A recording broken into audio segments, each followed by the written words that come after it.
Hey there, cherries! It's Jess here from A Cherry on Top, and today I am creating a cute little book made out of a deck of cards. Right now I am testing the grain of this piece of paper, and this is something that's really common in book making. Paper will fold easily one direction and there's a little bit more resistance in the other direction. So I always like to see which direction that grain is going. And that's the direction that all of my folds will go. So that's also the direction that I am scoring. So I'm scoring along where there isn't as much resistance. So going the direction with the grain. And these score marks I'm making are, if you like exact measurements, it is I'm scoring along a 1/4 inch and then a 1/4 inch and then an 1/8 inch. 1/4 inch, 1/4 inch, 1/8 inch, and repeating this along my whole page.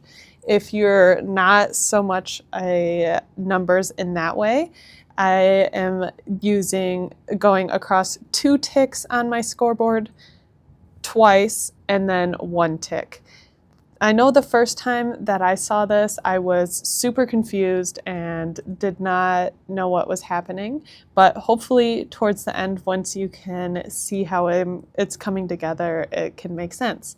So the 2 longer ticks, the 1/4 inch sections, I am folding and will glue together, and those are the sections that I will glue my pages onto, where the 1/8 inch marks in the center, that will create the back of the spine of the book that I will glue down onto another page. And like I said, I know that can be confusing. Hopefully, once you start seeing how I put the pages in, it'll make sense. This is something that works really great for pages that are a little bit more bulky. So I like using this for my mini albums and junk journals because I can add a lot of ephemera and stickers and layers and chipboard, and there will still be plenty of room. It also works really great when you have just flat single pages. So it's not a book where you're folding paper and sewing them in. It's just you have flat single sheets like my deck of cards. I am using marker paper for this. I haven't used marker paper in the past, but I thought because it was really thin, it might have some advantages. I think you could also do this with cardstock or some other thicker type of paper, which is usually what I use, but I think either way works fine. I ended up having to cut it down a little bit because the paper is so thin that some of my gluing got a little bit crooked, but I don't think you'll notice at the end anyways. For this step, I love using cherry tape. And so along all of these little folds, I am placing a piece of cherry tape. This is the 1/4 inch cherry tape, and it works perfect because these marks were all 1/4 inch high. And this is what I am going to stick my pages onto. So hopefully now is when you can start to see how this is coming together. The 1/4 inch parts are the parts that are holding the pages on, and then I have that shorter 1/8 inch section, which is the gap between them. I am just using the heart cards, and I also thought this would be great because it's February and I can start working on some Valentine's decor. I've actually had these cards for a long time. I got them as a kid, and even though I never liked pink, I got a lot of pink things, so my brothers wouldn't take them. It didn't really work, but I still have these cards, so that's what I'm using today. And this video is for our February YouTube hop, and we're sharing hobbies we love.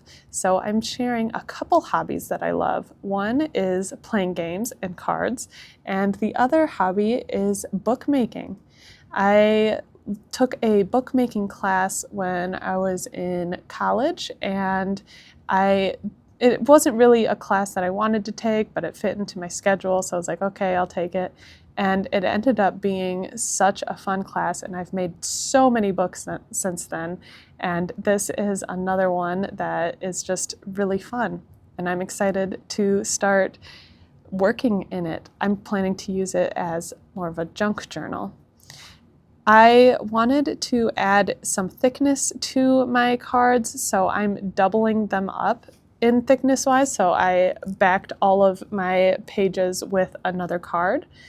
So that's what that was. And then now I'm going to work on the cover. I'm using some thick board, some chipboard would work. This is white, which is nice. So just some sort of hard cover I would recommend. Because this is so thick, it did take a little bit to cut through it.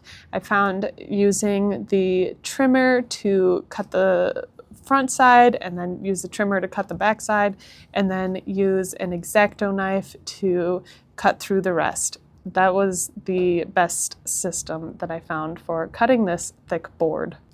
At this stage, I was starting to think that I should have left a couple extra tabs on my pages with the cards on them so that I could easily just glue on the covers as well. But because I didn't do that, I am doing an extra step right now of trying to add on the covers and make them secure. So I grabbed another piece of paper and I'm wrapping it around, and I'm going to glue this onto the spine, and then these flappy parts are going to connect to the covers. So if you were making this, I would say just leave 2 extra folds on the ends of your pages, and you wouldn't have to do this. For that means when I was scoring and doing the 1/4 inch sections, I would just leave extra on both sides. I wanted a rounded spine for this book, so to do that, I'm using a thicker cardstock. This might be mixed media paper or watercolor paper. It's a bit thicker. So I wanted something with some more structure, and I measured across the width of the spine of my cards, and I folded it there, and then I left a little bit of extra space in between for my next fold, and that creates this little dome. And that doming is what I was looking for, because that's what's going to create the rounded spine. I am using my bone folder to flatten this out, and then this was an extra step also, but I really wanted to make sure this book stayed all together. But when I glue on this domed, rounded part of the spine, I wanted to make sure it'd stay there, so I grabbed some cotton thread, and I'm going to pretty much sew it on. But I didn't have to grab a needle or anything. I'm just gluing and then going to put this thread in and out through each of the pages. And I think that will make it pretty secure.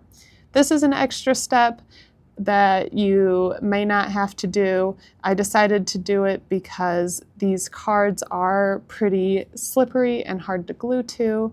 So I think it's nice just to do the extra step, just to make sure that nothing will change in the future with this book. And I am pretty hard on my journals, and I know once I get the mixed media going, it's going to get rough, so I'm just adding some extra strength to this book at this point. So you can see I'm just threading through that dome and then going in between each card.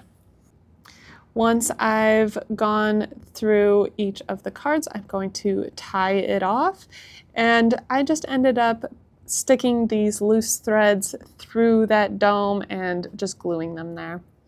For the spine, I grabbed another card.